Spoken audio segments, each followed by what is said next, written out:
Well, I had planned this to be a little more of a successful video. Unfortunately, it did not go so well. So, a little bit backstory on the whole thing. A friend messaged me, I have a Jeep for you. Colorado, rust free, needs some work. Um, it's selling cheap. So,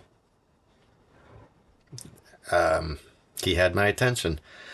I got a bunch of pictures, um, and it looked pretty decent. It's missing the sunroof. Apparently, it blew off and disappeared, so that's a negative. And I was told it had some transmission issues. It's an AX15 5 speed, and it sounded like they were having trouble with the synchros. First and third were pretty rough. But you can drive without synchros, that's fine. And it has 249,000 miles on it, but runs excellent. So, with that information, I booked a one-way ticket from Green Bay to Denver on Frontier Airlines for $89 and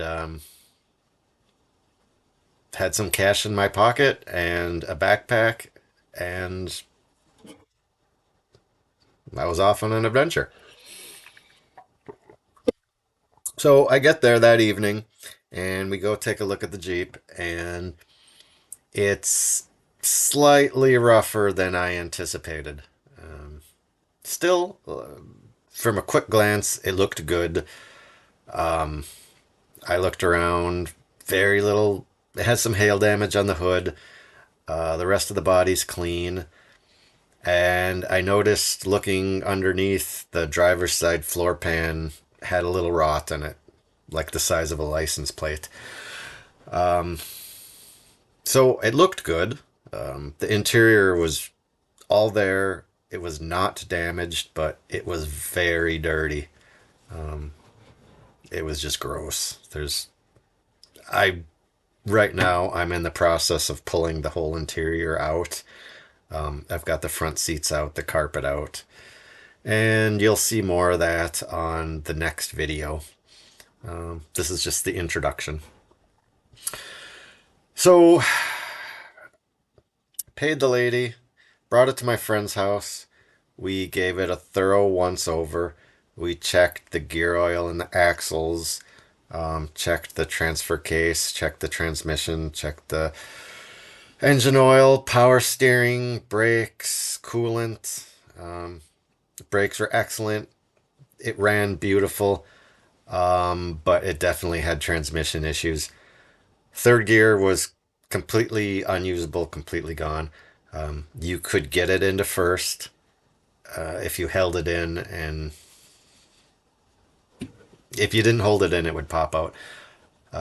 Second gear was great, so there was a lot of second gear starts, but it was a good strong gear.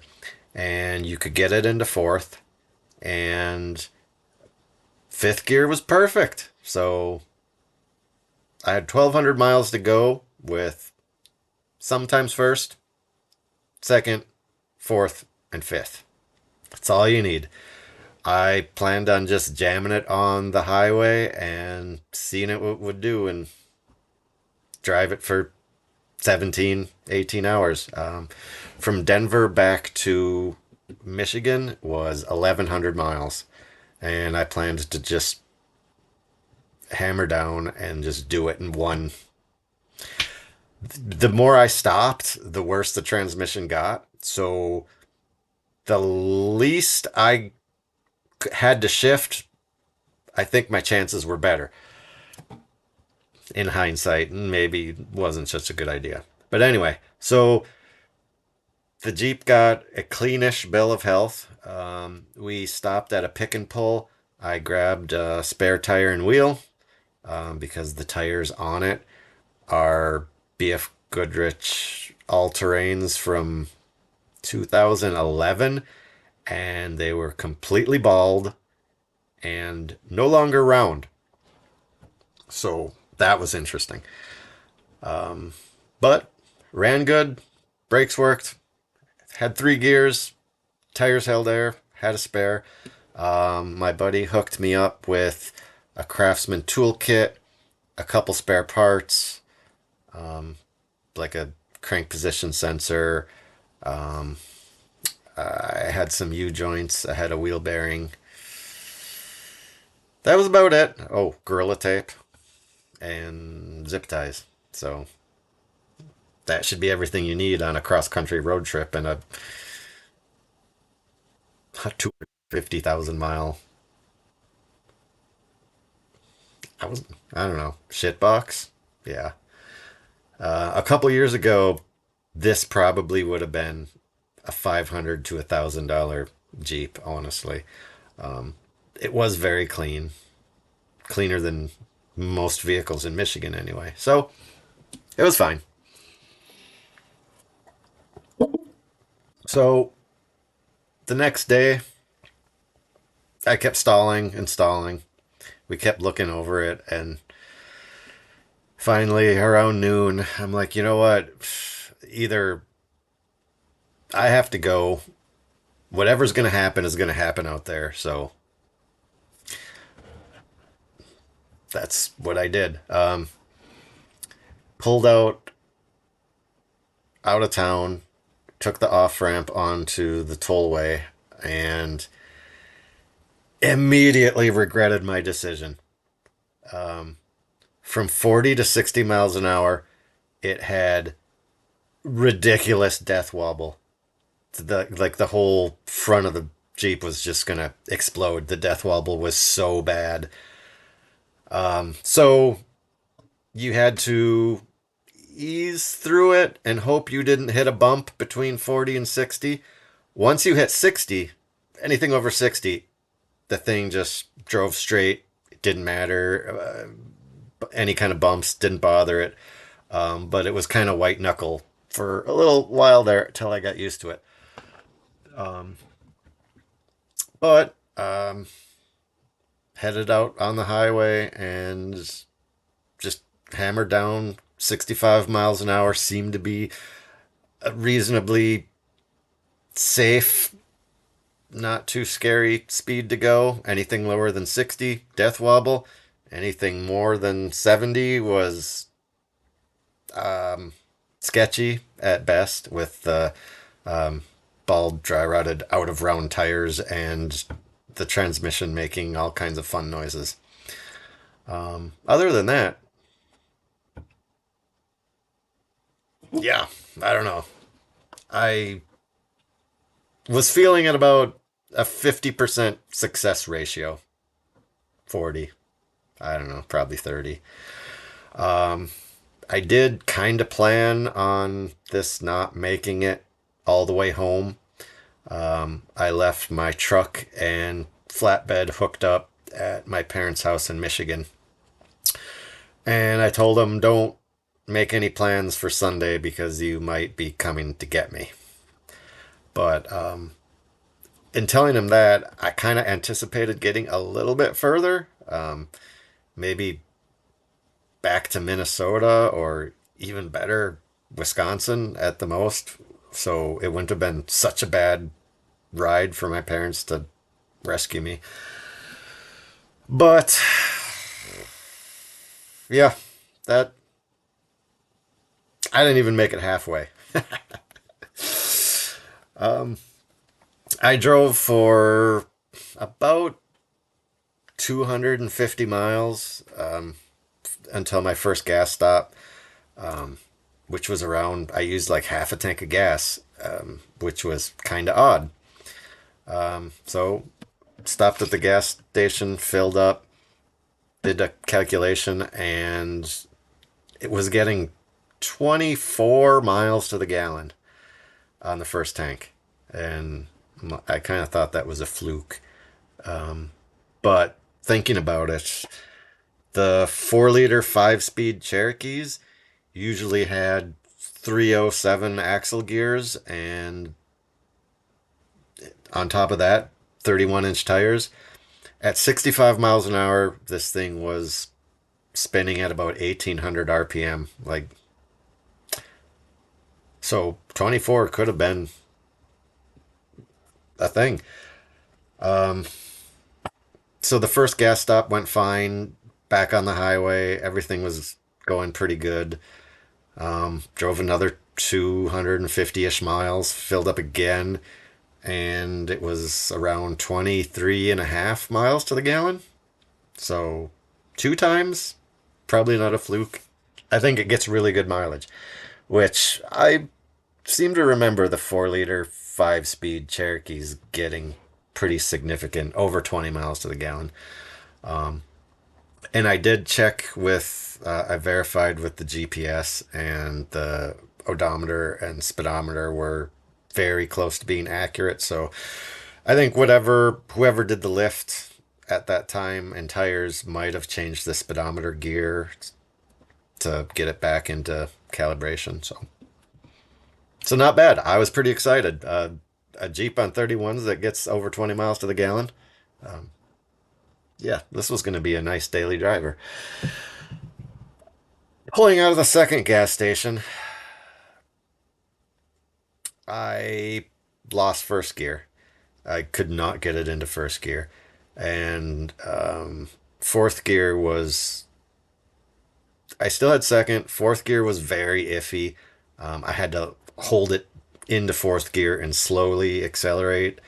Um, and then fifth gear was still fine as long as you were on the throttle. When you let off the throttle, it popped out. So transmission was getting worse. And then I had to do a rest area. Um, so I pulled into a rest area and yeah, popped out of fifth gear. Went and used the facilities, came back, started it up, and I could not get it in any gear whatsoever. Um, Not even reverse. So um, I fiddled around with it a little bit. I got it into reverse and I got it into second, and I should have known better, but I jammed it back on the highway and headed east again, and managed to get it into fifth gear and decided that I am just gonna keep it in fifth and just keep it at 65 and go as long as I can, because every time I stopped or slowed down or had to shift, it just got worse. So I went from 30-40% chance of making it to mid teens now, probably 15%. Um, so it wasn't looking good. And I made it 500 miles, maybe, not even, pretty close to 500 miles. And yeah, cruising at 65, crunching noises, squealing noises, grinding, sounded like the transmission internally came apart. And um, luckily the rear wheels didn't lock up and I was able to get it to the side of the road. Um, so yeah, there I am on the side of the road, middle of middle of Nebraska, 10-15 miles away from a town of 500 people. Um, but anyway, got on Google, looked for a towing company. There was one in the very next town, and there was also a hotel. So I gave him a call, and yeah, he said, no problem. Where are you? I'll be there in like half an hour. And the guy came out with a rollback, and awesome guy. Miller Towing. If you're ever in Nebraska and you need a tow, I'll put the contact information in here. But great guy. Um, I don't know. He gave me a good deal. I paid him cash, no receipt. So hopefully he had a couple of beers on me that night.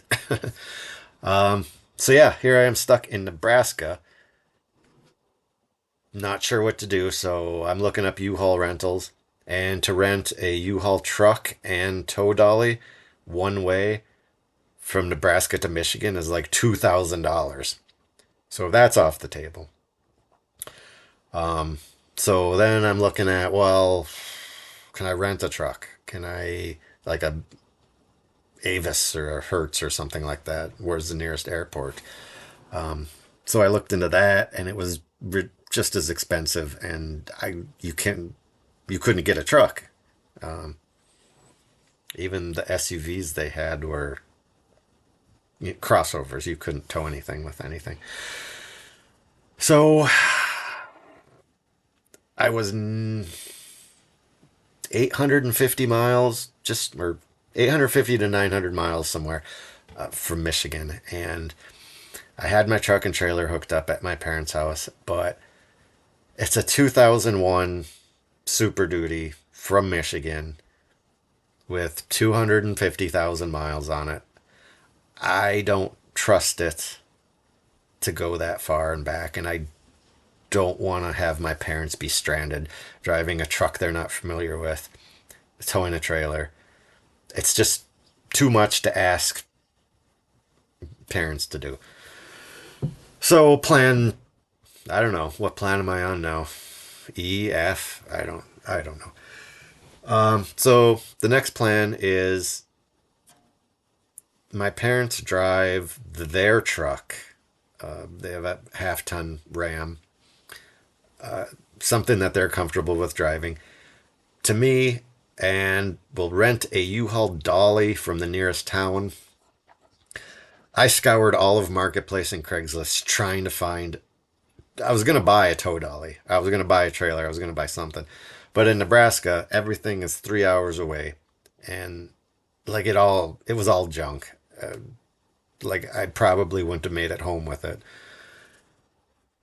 So I bit the bullet and rented a U-Haul tow dolly from the next town over, which was like 20 miles away from the town I was at.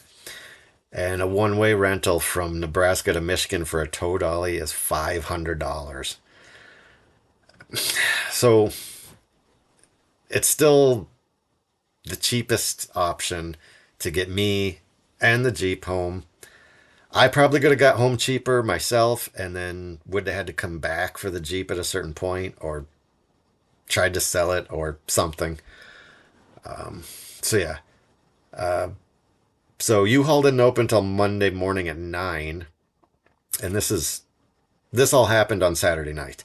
So Sunday is I made plans Saturday night. My parents started driving over Sunday morning from Michigan. They drove straight through and they got to Nebraska at about 6 p.m. And I bought them Pizza Hut and beer because there was nothing else in the whole town. And then we had to wait till 9 in the morning to pick up the U-Haul. So we get to the U-Haul place, and the person that does the U-Haul rental had a medical emergency and was had to be in the hospital, and there was no one else in the entire store. It was a used car lot slash U-Haul slash farm something.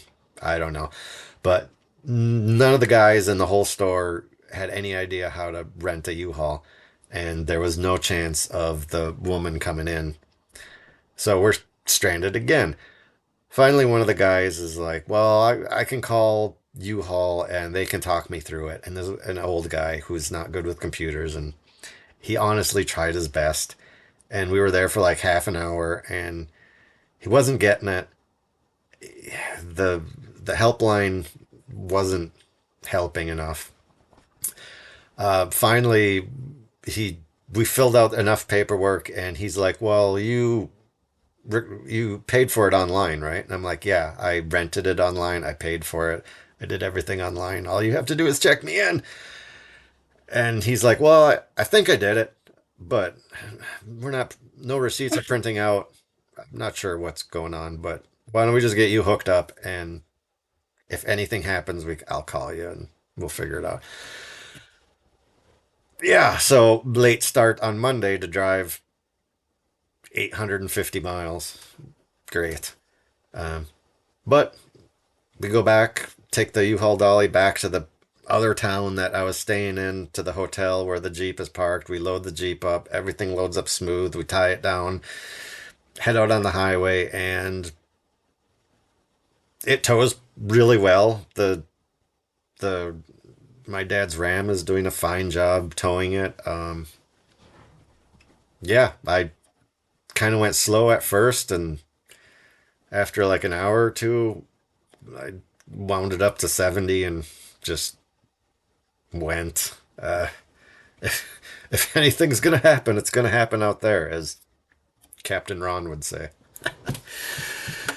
But yeah, a couple gas stops, and I just drove straight through for 14 hours, I think it was, back to Michigan, and crashed in my parents' basement. And that's basically pretty much the end of the story. For my parents, I loaded it up on my trailer, took it up to my property, UP Jeeping, the top secret location somewhere in the middle of the UP. And you should be able to, like, if you recognize that tree over there, you could probably find me. Or, I don't know, there's a big rock, or actually, that big tree you can see from the road. So, if you find that tree. Anyway, so here it sits. I've had some time to decompress and check it over, and I have a spare AX15 and a good NP231. So I am going to start pulling that thing apart. And again, we'll go more into what I found in the second video. This is just getting you to where I am now. And I really hoped that this would have been a way more success. Like, yes, I flew to Denver and I drove a shitbox Cherokee 1,200 miles home, and it was awesome. And then, yeah, this has been a very expensive fail, and it's still a good Jeep. And although I found a little more wrong with it than I really was hoping for, it's not quite as rust free as I really anticipated. But well, again, we'll go into that more detail in the second video. But for now, I did take some pictures and I did some blog style videos while I was driving. So I can play those for you now, and I'll narrate a little bit and get you completely caught up. So with that, we'll just pop this video in, and we'll see you later.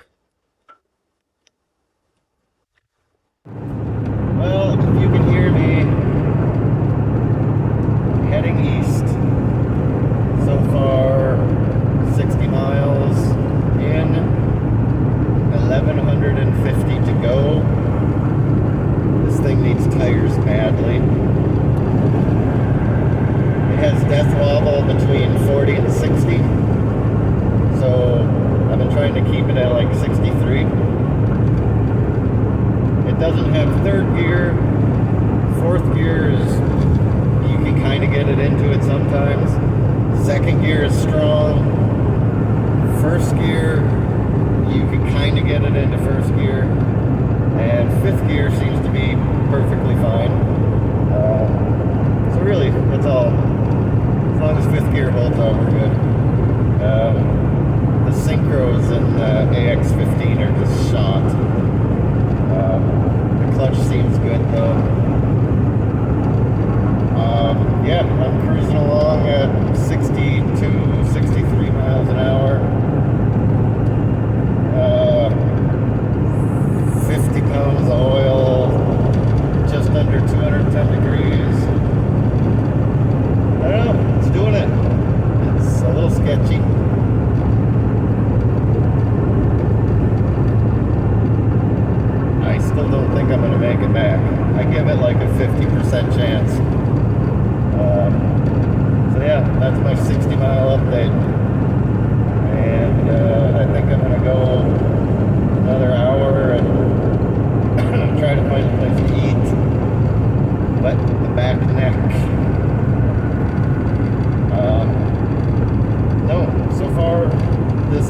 sketchiest thing I've ever done. I've driven sketchier vehicles shorter distances, but by far trying to drive this 1,200 miles is not a good idea. Yeah. All right. I will update you in a little while.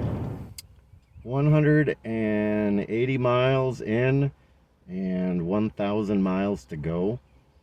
I used a half a tank of gas so far, and I just filled up. I put in 7.3 gallons. And on the pocket computer, it came out to just over 24 miles to the gallon. Yeah, okay. This is a 99 Jeep Cherokee 4-liter 5-speed manual. I don't know the axle ratio. And it has very bald, not round 31s on it. And I've been cruising between 63 and 65 miles an hour. Under 60, the death wobble is ridiculous. Trying to accelerate onto an on-ramp onto the highway is, yeah, it's, you gotta power through it or bail. One of the two. Probably should bail, but I don't know. So, I'm at the Colorado Welcome Center rest stop. When I pull out of here, I'll be crossing over into Nebraska. And I guess that's when the fun begins of not seeing anything and just driving for 20 hours. Other than that, the Jeep seems to be doing really well. The worst part is the tires are just awful. I don't know how long they're going to hold out. If I might have to stop at a Walmart and pick some tires up, I don't know. But we're just jamming the gears that it has left, and I don't know. We'll see what happens. All right, quick update. I am somewhere in Nebraska on 80, heading east, and yep, lost all my gears. Transmission exploded, making all kinds of cool noises and whatnot. So I have a tow truck on its way, and I'm just gonna get a tow to the next town, grab a hotel room, and see what my options are from here. I think the closest U-Haul place is about 30 miles away. So yeah, once I get to the next town, I'll just keep you updated, but definitely bad noises, transmission exploded. Alright, you said you got it neutral? Yeah. Brighten up the whole thing. Although neutral's pretty rough right now. It's kind of crunchy.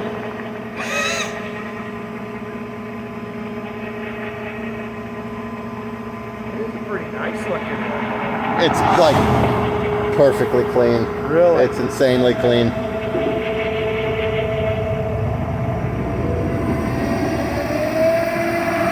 I'm just sitting here looking down the side of the body and everything.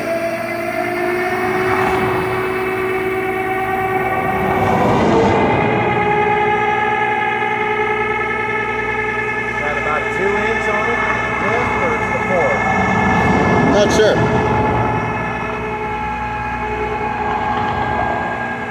It's got overall a nice stance and everything to it.